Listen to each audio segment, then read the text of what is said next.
তো আমরা আজকে আসছি চাঁপাইনবাবগঞ্জের ছোট সোনা মসজিদ। এটি হচ্ছে বাংলাদেশের অত্যন্ত প্রাচীন একটি প্রত্নতত্ত্ব নিদর্শন। তো এই অঞ্চলটি ছিল গৌড়, এবং গৌড় জনপদ ছিল বাংলাদেশের বিভিন্ন সময়ে রাজধানী ছিল।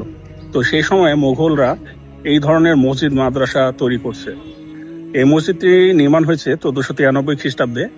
তো এই মসজিদের বিশেষত্ব হচ্ছে এই মসজিদে পশ্চিম পাশে 5টি খিলান রয়েছে এবং এর উত্তর ও দক্ষিণ পাশে 3টি করে, মোট 6টি, টোটাল 11টি খিলান রয়েছে।